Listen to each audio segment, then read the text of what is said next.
അവളുടെ ബയോഡേറ്റയിലേക്ക് നോക്കിയിരിക്കുമ്പോൾ വർമ്മയുടെ ചുണ്ടിൽ നിറഞ്ഞ ചിരിയുണ്ട്. സീതാലക്ഷ്മി, നല്ല പേര്. സീതയെ പോലെ. അന്ന് ആക്സിഡൻറ്റിൻ്റെ രൂപത്തിൽ കണ്ടു. ഇന്നിവിടെയും. ക്യാബിൻ ഡോർ തുറന്ന് അവൾ അകത്തേക്ക് കയറി. ലക്ഷ്മിക്ക് കണ്ണുകളെ വിശ്വസിക്കാൻ കഴിയാത്തതുപോലെ കണ്ണ് ചിമ്മി അടച്ചു. Take your seat. ചിരി മായാതെ വർമ്മ പറഞ്ഞു. പക്ഷേ അവൾ ആ നിൽപ്പ് തുടർന്നു. എന്താ മോളെ, അന്ന് കണ്ട ആൾ തന്നെയാ. വീണ്ടും ആ സ്വരം. അവൾ തല കുടഞ്ഞു. Sorry sir, may? ചെയറിൽ പിടിച്ചുകൊണ്ട് ചോദിച്ചു. ഷുവർ. സർട്ടിഫിക്കറ്റുകളെല്ലാം നോക്കുമ്പോൾ വർമ്മയുടെ മുഖത്ത് ഗൗരവമാണ്. എന്തിനാ ബാങ്കിലെ ജോലി റിസൈൻ ചെയ്തത്? ഗവൺമെൻറ് എംപ്ലോയി ആവാൻ ഇഷ്ടമായിരുന്നില്ലേ? അത് മാരേജ് കഴിഞ്ഞപ്പോൾ. അവൾ മുഖം താഴ്ത്തി.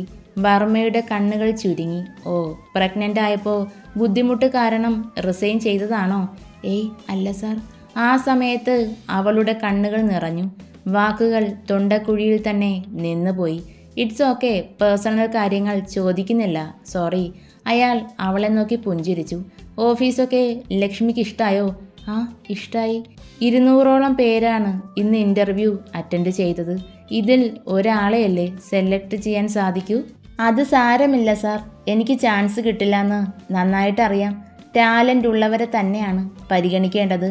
വർമ്മ സർട്ടിഫിക്കറ്റ് അവൾക്ക് മുന്നിലേക്ക് നീട്ടുമ്പോൾ ആ പെണ്ണിൻ്റെ കൈകൾ വിറച്ചിരുന്നു. എൻ്റെ ദൈവമേ, ഈ കൊച്ചിനെ ഞാൻ എങ്ങനെ സെലക്ട് ചെയ്യും? അവൻ്റെ സ്വഭാവം. 2 ദിവസത്തിൽ കൂടുതൽ ഇതിവിടെ നിൽക്കുമോ? Thank you sir. അവൾ ചെയറിൽ നിന്നും എഴുന്നേറ്റു. മോൻ പറഞ്ഞിരുന്നു സീതാലക്ഷ്മിയെ സെലക്ട് ചെയ്യാൻ. ദേ അവൻ വിളിക്കുക എൻ്റെ തീരുമാനം അറിയാൻ. അവളുടെ കണ്ണുകൾ വിടർന്നു വന്നു. കോൾ അറ്റൻഡ് ചെയ്യുമ്പോൾ ലക്ഷ്മിയുടെ ഹൃദയം ഉറക്കെ മിടിക്കാൻ തുടങ്ങി. I choose that girl. മറുവശത്ത് ഒരു ചിരിയായിരുന്നു. ലക്ഷ്മി ഇന്ന് മുതൽ ജോയിൻ ചെയ്യുന്നുണ്ടോ? തൻ്റെ സാറ് വന്നിട്ടില്ല. നാളെ മുതൽ ഉണ്ടാവും. ജോയിൻ ചെയ്യാം സാർ. ധൃതിയിലാണ് അവൾ പറഞ്ഞത്. അയാൾക്ക് വല്ലാത്ത വേദന തോന്നി. വർമ്മ എഴുന്നേറ്റ് ലക്ഷ്മിക്ക് മുന്നിൽ നിന്നു. അപ്പോയിൻമെൻറ്റ് ലെറ്റർ ഇപ്പം തരാം. അവൻ ഇത്തിരി ദേഷ്യക്കാരനാ. പിടിവാശി കൂടുതലും. തെറ്റ് അവൻ്റെ പക്ഷത്താണേലും സമ്മതിച്ച് തരില്ല. അതുകൊണ്ട് കുട്ടിയൊന്ന് ഞാൻ അഡ്ജസ്റ്റ് ചെയ്യും സാർ. അത്രയ്ക്കും ബുദ്ധിമുട്ടുണ്ട്. അയാൾ പറഞ്ഞ് അവസാനിപ്പിക്കും മുന്നേ ലക്ഷ്മി ഇടയ്ക്ക് കയറി പറഞ്ഞു. May I come in sir? Yes. ഒരു 33 വയസ്സ് വരുന്ന പുരുഷൻ അകത്തേക്ക് വന്നു. Morning sir. അവൻ അവളെ നോക്കി ഹൃദ്യമായി പുഞ്ചിരിച്ചു. ഇതാരോ HR-ൽ വർക്ക് ചെയ്യുന്നു. തൻ്റെ ബോസിൻ്റെ അടുത്ത ഫ്രണ്ടാണ്. പക്ഷേ എല്ലാ കാര്യത്തിലും ഇല്ല. വർമ്മ പറയുമ്പോൾ അവൻ്റെ ചുണ്ടിലെ പുഞ്ചിരി മങ്ങി. ഈ കുട്ടിയാണോ അഫിയുടെ PS? വർമ്മ തലകുലുക്കി. അവൻ്റെ ദയനീയമായ നോട്ടം. ലക്ഷ്മിക്ക് എന്ത് ബുദ്ധിമുട്ടുണ്ടേലും ആരവിനോട് പറയാം. അവൻ എന്നെ കോണ്ടാക്ട് ചെയ്യും. വർമ്മ ഫോൺ കയ്യിലേക്കെടുത്ത് ഒരു നമ്പറിൽ വിരലമർത്തി. നിമിഷങ്ങൾക്കകം പ്യൂൺ അകത്തേക്ക് വന്നു. അഭിമന്യുവിൻ്റെ ക്യാബിൻ കാണിച്ചു കൊടുക്ക്. അയാളും മിഴിച്ചു നിൽക്കുവാണ്. എന്താടോ പറഞ്ഞത് കേട്ടില്ലേ? പ്യൂൺ ഞെട്ടിപ്പോയി. ശരി സാർ. അയാൾക്ക് പിന്നാലെ ലക്ഷ്മി നടന്നു. പുറത്തേക്ക് ഇറങ്ങും മുന്നേ വർമ്മയും ആരവിനെയും ഒന്നുകൂടി നോക്കി. എന്തിനാ അങ്കിൾ? ഇത് പ്രശ്നമാകും. ആകും. ഒരുത്തിയെ സെറ്റിൽ ചെയ്യാൻ ഞാൻ പെട്ട പാട് എനിക്ക് മാത്രം അറിയാം. കൈ ചിലപ്പോൾ തട്ടിയതാവും എന്ന് പറഞ്ഞതിന് ആ പെങ്കൊച്ചനെ തീർത്ത് കളഞ്ഞില്ല എന്നേയുള്ളൂ. അവൻ റൂം നമ്പർ കൂടി കൊടുത്തത് അബദ്ധത്തിലല്ലല്ലോ. പാവം ആ കുട്ടി. കണ്ടാലേ അറിയാം. അവൻ ഇനി എന്തൊക്കെ പറയുമോ എന്തോ. പറയുന്നത് പോട്ടേന്ന് വയ്ക്കാം. ആരവ് പറഞ്ഞു. നിന്റെ ശ്രദ്ധ എപ്പോഴും വേണം. അതെങ്ങനെ അങ്കിൾ? മീറ്റിങ്ങിനൊക്കെ പോകുമ്പോൾ ഞാനും കൂടെ പോയാൽ ആ ചെക്കൻ എൻ്റെ കാല് തല്ലി ഒടിക്കും. ഏയ്, മീറ്റിങ്ങിനൊന്നും പോകണ്ട. ഒരാഴ്ച അവൻ്റെ ക്യാബിനിൽ ലക്ഷ്മി പിടിച്ചു നിന്നാൽ പിന്നെ നിന്റെ കണ്ണ് വേണ്ട. അവൾ മിടുക്കിയാണെന്ന് ഞാൻ പറയും. ഒരു മിടുക്കും അവിടെ ചിലവാകില്ലെങ്കിൽ ആ ചെക്കൻ പിടിച്ചു ഉമ്മയെന്നും വെക്കാതിരുന്നാൽ മതിയായിരുന്നു. ആ കുട്ടി ആ നിമിഷം ബോധം കെട്ട് വീഴും. എന്തായാലും ഒരു ആംബുലൻസ് ബുക്ക് ചെയ്തിടാം. പാർക്കിങ്ങിൽ കിടക്കട്ടെ, ഒരു സേഫ്റ്റിക്ക്. വർമ്മ ചിരിച്ചു. അങ്കിൾ ചിരിക്ക്. വേറെ ഏതേലും പോസ്റ്റ് കൊടുക്കാമായിരുന്നു. നമ്മുടെ പാക്കിംഗ് സെക്ഷനിൽ ആള് വേണമായിരുന്നല്ലോ. ബാങ്കിൽ വർക്ക് ചെയ്ത കുട്ടിയാ. അഫിക്കൊപ്പം എത്തിയില്ലേലും സർട്ടിഫിക്കറ്റുകളിലെല്ലാം നല്ല മാർക്ക് സ്കോർ ചെയ്തിട്ടുണ്ട്. അതിന് ഞാൻ എങ്ങനെയാ പാക്കിംഗ് സെക്ഷനിൽ? പിന്നെ ഇത്തിരി സൗന്ദര്യമുള്ളത് ഇവിടെ അവൻ്റെ കാൽ ചുവട്ടിലുണ്ടെങ്കിൽ പാക്കിംഗ് സെക്ഷൻ എന്ന് പോലും നോക്കില്ല അവൻ. അവിടെ ചെല്ലും. അതിനേക്കാൾ അഭിമന്യുവിൻ്റെ മുന്നിൽ തന്നെ നിൽക്കട്ടെ. 2 ദിവസത്തിനകം എല്ലാം ഒന്ന് മാറി മറിഞ്ഞാലോ. മാറും. എൻ്റെ കണ്ണിൻ്റെ കാര്യത്തിന് തീരുമാനമായി എന്നർത്ഥം. എന്നാലും ഈ ക്രൂരത വേണ്ടിയിരുന്നില്ല. ആരവ് പിറുപിറുത്തുകൊണ്ട് പുറത്തേക്ക് പോയി. എന്തിനായിരിക്കും അവൻ സീതാലക്ഷ്മിയെ സെലക്ട് ചെയ്യാൻ പറഞ്ഞത്? വർമ്മ മെസ്സേജ് ഓപ്പൺ ചെയ്തു. ചേട്ടാ, 3rd ഫ്ലോറിലാണല്ലേ സാറിൻ്റെ ഓഫീസ്? അപ്പോൾ 2nd ഫ്ലോറിലും 1st ഫ്ലോറിലും എന്തൊക്കെ സെക്ഷനാ? പ്യൂൺ ഒന്നും മിണ്ടുന്നില്ല. അയാൾ വലിയ ആലോചനയിലാണ്. ഹലോ പ്യൂൺ ചേട്ടാ, ഉറക്കെ വിളിച്ചുകൊണ്ട് ആരവ് ഓടി വന്നു. ചേട്ടൻ പോയിക്കോ, ഞാൻ സാറിൻ്റെ ഓഫീസ് കാണിച്ചു കൊടുത്തേക്കാം. പ്യൂൺ അവനെ രൂക്ഷമായി നോക്കി. മോന് പറ്റിയ തന്ത. ഒരുത്തന്മാരും നല്ലതല്ല. പാവം, എനിക്കുണ്ട് ഇതുപോലെ ഒന്ന്. അതിനെ ഇവൻ്റെ കൺവെട്ടത്ത് ഞാൻ കൊണ്ടുവരില്ല. അയാൾ നടക്കുന്ന കൂട്ടത്തിൽ ദേഷ്യത്തിൽ പറഞ്ഞു. ആ ചേട്ടന് കേൾവി ശക്തി കുറവാണ് അല്ലേ സാർ? ആ, അയാൾ ഇവിടെ വന്നിട്ട് കുറച്ചായതേ ഉള്ളൂ. എവിടെ ഏതൊക്കെ സെക്ഷനാണെന്ന് അറിയില്ല. ഗ്രൗണ്ട് ഫ്ലോർ പാർക്കിംഗ് ആണ്, ആരവ് പറഞ്ഞു. അതെന്തിനാ? ഓഫീസിൻ്റെ ഫ്രണ്ടിൽ പാർക്കിംഗ് സൗകര്യം ഉണ്ടല്ലോ. ഉണ്ട്, പക്ഷേ തൻ്റെ ബോസിൻ്റെ കാറ് അവിടെയൊന്നും ഇടത്തില്ല. ആള് ഇച്ചിരി കൂടിയ ഐറ്റമാണ്. പിന്നെ 1st floor production and packing ആണ്. 2nd ഫ്ലോറിലാണ് HR ഡിപ്പാർട്ട്മെൻറ്റും ഓഫീസ് സെക്ഷനും വർമ്മ സാറിൻ്റെ ക്യാബിനും. പിന്നെ അവൻ ചിരിയോടെ നിർത്തി. അത് ഞാൻ പറയില്ല കേട്ടോ, തനിക്ക് സർപ്രൈസ്. Canteen 4th ഫ്ലോറിലും. അവൻ ഓരോന്നായി പറഞ്ഞു കൊടുത്തു. ദേ, ഇതാണ് മിസ്റ്റർ അഭിമന്യു വർമ്മയുടെ ക്യാബിൻ. അവൻ ഡോർ തള്ളി തുറന്ന് അകത്തേക്ക് കയറി. അവൾ അവിടമാകെ കണ്ണോടിച്ചു. തൻ്റെ ക്യാബിൻ അപ്പുറത്താണ്, പക്ഷേ ഫുൾ ടൈം ഈ റൂമിലായിരിക്കും ലക്ഷ്മിക്ക് ജോലി. അവൾ പുഞ്ചിരിച്ചു. ഇവിടെ മുന്നേ നിന്ന PS എന്താ പോയത്? എത്ര നാള് വർക്ക് ചെയ്തിട്ടുണ്ട്? അഭിമന്യുവിൻ്റെ സ്വഭാവത്തെക്കുറിച്ച് അറിയാനുള്ള ആകാംക്ഷയിലാണ് അവൾ ചോദിച്ചത്. 2 വർഷം. മാരേജ് ഉറപ്പിച്ചതും അത് പോയി. ലക്ഷ്മിയുടെ ക്യാബിൻ കാണിച്ചു കൊടുത്ത് ആരോ മടങ്ങി. 2 വർഷം പോയിട്ട് 2 ദിവസം തികച്ച് ആ കൊച്ചു നിന്നിട്ടില്ല. ഇത് കാണാൻ കൊള്ളാവുന്നത് കൊണ്ട് നാളെ ഒരു ദിവസം കടന്നു കിട്ടില്ല, ഉറപ്പ്, ആരവ് മനസ്സിൽ പറഞ്ഞു. അന്നത്തെ ഒരു ദിവസം അങ്ങനെ കടന്നുപോയി. പഞ്ച് ചെയ്ത് ഓഫീസിൽ നിന്ന് ഇറങ്ങി. എങ്ങനെയുണ്ട് 1st ദിവസം? സൂപ്പർ ആയിരുന്നില്ലേ ലച്ചു? നിത്യ ചോദിച്ചു. ലക്ഷ്മി വല്ലായ്മയോടെ മൂളി. എന്തു പറ്റിയടി? വീട്ടുകാരെ കാണാൻ തോന്നുന്നുണ്ടോ? എനിക്കൊരു സംശയം. ഈ അഭിമന്യു എന്ന് കേൾക്കുമ്പോൾ എല്ലാവരും കണ്ണും മിഴിച്ചു നിൽക്കുക. അതൊന്നുമില്ല പെണ്ണെ. അങ്ങേര് ഷാർപ്പ് 9 o'clock വരും. 1 മിനിറ്റ് അങ്ങോട്ടും ഇങ്ങോട്ടും പോകില്ല. നീ അതിന് മുന്നേ എത്തണം. അന്നത്തെ മീറ്റിങ്ങിൻ്റെ കാര്യങ്ങൾ കറക്റ്റ് ചെയ്യണം. പിന്നെ ക്യാബിൻ നീറ്റായിരിക്കണം. അങ്ങേര് ഷൗട്ട് ചെയ്താൽ ഈ ഓഫീസ് ഒന്നാകെ കിടുങ്ങും. അതിന് ഇട വരുത്തരുത്. എന്ത് പറഞ്ഞാലും അപ്പം ചെയ്തു കൊടുത്തേക്കണം. പിന്നെ തീർന്നില്ലേ കാര്യങ്ങൾ? ശരി, എന്നാലും എന്തോ ഒരു മിസ്റ്റേക്കില്ലേ? ഒരു മിസ്റ്റേക്കും ഇല്ല. ഒന്ന് വാ പെണ്ണെ.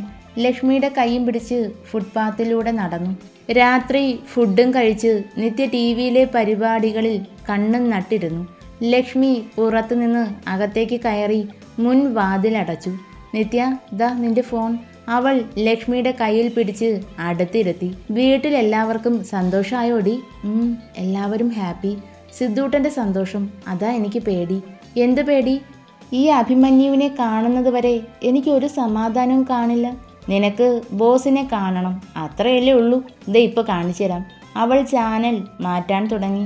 Best business man of the year ആണ് പുള്ളിക്കാരൻ. ദേ നോക്കിയേ. ലക്ഷ്മി TV-യിൽ തന്നെ നോക്കിയിരുന്നു. അവൻ കാലിൽ മരുന്ന് വെച്ച് കൊടുക്കുന്നതും ചിരിയോടെ പേര് ചോദിച്ചതുമെല്ലാം മനസ്സിലേക്ക് ഓടിയെത്തിയതും അറിയാതെ ചിരിച്ചു. ഇപ്പോൾ പേടി മാറിയില്ലേ ലച്ചൂട്ടി? മാറി. എനിക്ക് ഈ സാറിനെ അറിയാം. ഞാൻ പറഞ്ഞില്ലേ അന്ന് നടന്ന ആക്സിഡൻറ്റ്, അത് വർമ്മ സാറും മകനുമായിരുന്നു.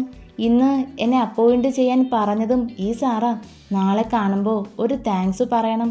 ആഹാ, അങ്ങനെയാണ് കാര്യങ്ങൾ. അപ്പം നടക്കട്ടെ. എന്ത്? ദേ നിത്യ, ഇത് ശരിയല്ല കേട്ടോ. ആപത്ത് ഘട്ടത്തിൽ എന്നെ 2 പ്രാവശ്യം സഹായിച്ചതാ. ദൈവത്തെ പോലെയാ അവർ എനിക്ക്. ഞാൻ ചുമ്മാ. നീ പോയി കിടന്നോ. നാളെ രാവിലെ പോകണം. സാറ് വരും മുന്നേ എത്തണം. ഉറക്കം വരുന്നില്ല നിത്യ. സന്തോഷത്തോടെ അവളുടെ തോളിൽ തല ചാരി വെച്ചു. നാളെ ജോലിക്ക് കയറിയാൽ അടുത്ത മാസം സാലറി കിട്ടും അല്ലേ? ലക്ഷ്മി ചോദിച്ചു. ആ കിട്ടും. എന്ത് ചെയ്യാനാ പ്ലാൻ? ഗോൾഡ് എന്തേലും പണയം വെച്ചിട്ടുണ്ടോ? എന്നാൽ ആദ്യം അതെടുക്കാം. ഇല്ലടി, പണയം വയ്ക്കാൻ എൻ്റെ കയ്യിലൊന്നുമില്ല. കയ്യിലുണ്ടായിരുന്ന സ്വർണം യാദവിൻ്റെ ബിസിനസ്സിന് വേണ്ടി വിറ്റു. അത് കഴിഞ്ഞ് അവൻ തന്നെ വാങ്ങി തന്നു. പക്ഷേ ആ വീട്ടിൽ നിന്ന് ഇറങ്ങുമ്പോൾ എല്ലാം അവിടെ ഉപേക്ഷിച്ചു. തോറ്റു പോകാതിരിക്കാൻ ചെയ്തതാ. ഈ കമ്മലും മാലയും ഗോൾഡ് കവറിങ്ങാ.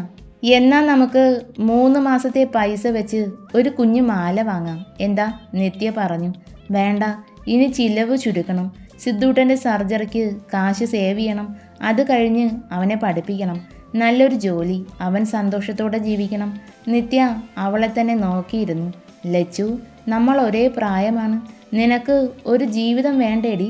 അച്ഛമ്മയും അച്ഛനും ഓരോരോ സമയങ്ങളിൽ നിന്നെ വിട്ടു പോകും. സിദ്ധുവും ഒരു കുടുംബമാകും. നീ തനിച്ചാവില്ലേ? ഒന്നും വേണ്ടടി.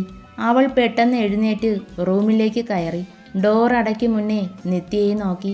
ആ വൃത്തികെട്ടവന് മുന്നിൽ സ്വയം മറന്ന് നിന്നു പോയല്ലോ എന്നോർക്കുമ്പോൾ ശരീരത്തെ കത്തിച്ച് കളയാൻ തോന്നുന്നു. അവൻ തന്ന മുറിപ്പാടുകൾ അന്നതിൽ പ്രണയത്തോടെ തൊട്ടു. ഇന്ന് അറപ്പ് തോന്നുക. ഇപ്പോഴും ഞാൻ ജീവിച്ചിരിക്കുന്നത് എൻ്റെ സിദ്ധൂട്ടന് വേണ്ടിയാ. പിന്നെ യാദവിനോടുള്ള പക. പണത്തിന് വേണ്ടി എന്ത് വൃത്തികേടും ചെയ്യുന്നവന് മുന്നിൽ അന്തസ്സോടെ ജീവിച്ച് കാണിച്ചു കൊടുക്കും ഈ സീതാലക്ഷ്മി. ലച്ചു, നിത്യ അവൾക്ക് അടുത്തേക്ക് വരാനൊരുങ്ങിയതും ലക്ഷ്മി ഡോർ വലിച്ചടച്ചു.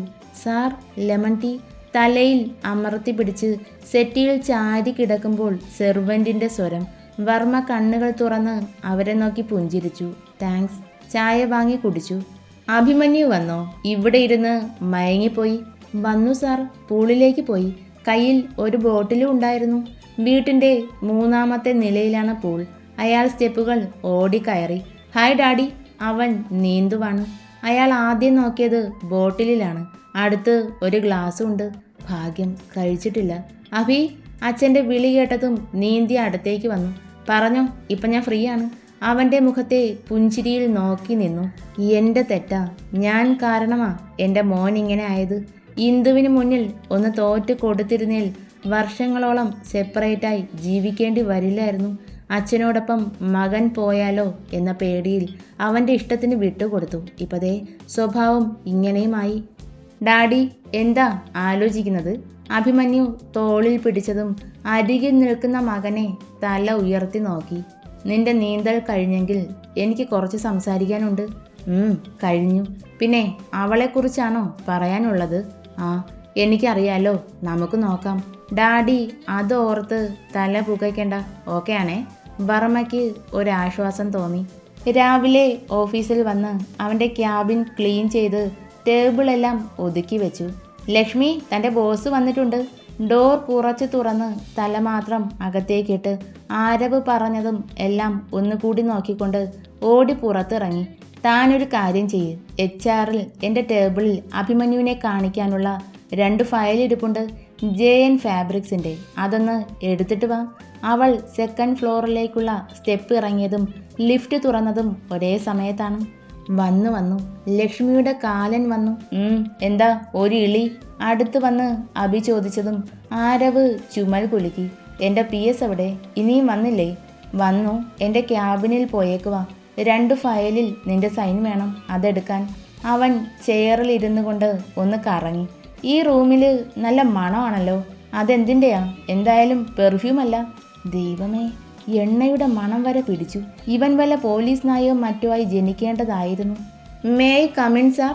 ഡോർ നോക്ക് ചെയ്യുന്നു. അഭി ചുണ്ടിലൂറി വന്ന ചിരിയോടെ ആരവിനെയാണ് നോക്കിയത്.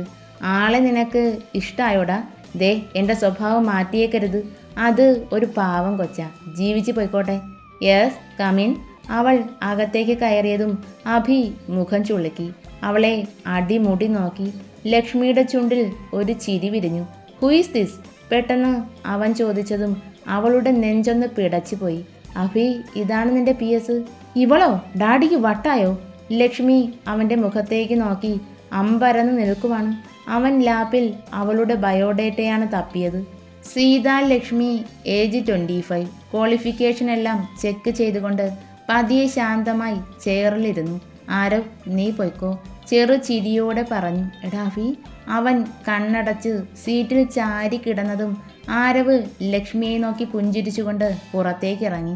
ചിലപ്പോൾ ആ സാറ് നിന്നതുകൊണ്ട് അറിയാത്തതുപോലെ അഭിനയിച്ചതാണോ? ആയിരിക്കും. എന്തായാലും ഒരു താങ്ക്സ് പറയണം.